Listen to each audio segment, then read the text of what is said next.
Now you've heard about some of the exciting projects that will be in our year 2040 plan. Our region's going to grow, so it's important to think big. But we have to consider the costs, just as you do when you plan your household spending. Big plans require big budgets, and transportation projects may cost more than most people expect. For instance, when we plan a new roadway or a simple road widening, say with one lane in each direction, we figure on spending about $7 million a mile. In the world of transit, a standard-sized Lynx bus can easily cost $500,000. And a mile of multi-use trail will usually cost between $750,000 and $1 million to build. The long-range transportation plan isn't just a wish list. It's got to be cost feasible, meaning that there has to be some foreseeable way of getting the revenue required for the projects. The 2040 plan actually represents a scaling back as far as funding is concerned, with less revenue projected now than we had in our last long-range plan. Transportation funding is complicated, no two ways about it, but we want to provide you with some perspective on where we get the money for transportation and how we might increase funding to make the improvements that are needed for the future of our region. We'll also see how transportation costs stack up against other necessities. Money for transportation comes from four general sources: the federal government, state government, local governments, and toll revenue. Tolls currently can only support toll road projects, but that could be changed in the future. There are some serious situations developing in the transportation funding picture, particularly with respect to federal sources. That makes it more important than ever that regions like ours find ways to have stable local funding so transportation projects can move ahead. The biggest contributor to transportation funding historically has been the federal gas tax, but that tax, which is 18 cents a gallon, hasn't been raised in 20 years, and it's bringing in less and less.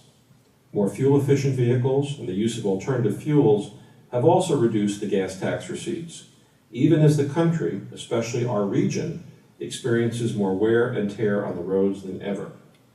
Based on current patterns, the U.S. Department of Transportation estimates that before the end of this year, the Highway Trust Fund won't have enough money to pay the transportation bills.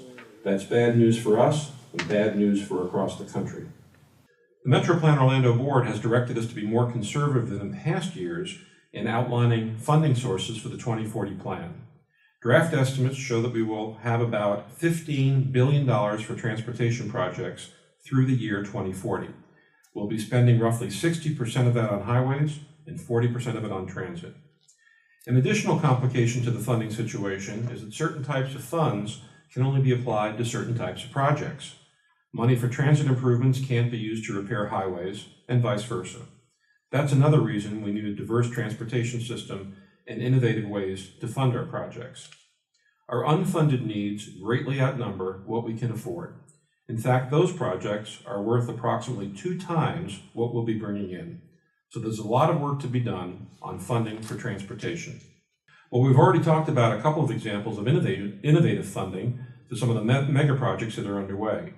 For instance, the I-4 Ultimate Project and the Oil Aboard Florida are examples of public-private partnerships in which government joins with a commercial enterprise to provide something that benefits everyone. We hope to do more of those types of projects in the future when it's a good fit.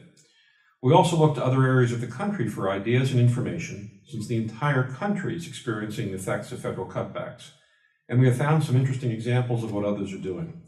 For example, several communities, places like Charlotte, North Carolina, Denver, Colorado, and Salt Lake City, Utah, have approved modest local sales tax increases to help fund their transit programs, and they're very proud of the projects they've been able to deliver with that help.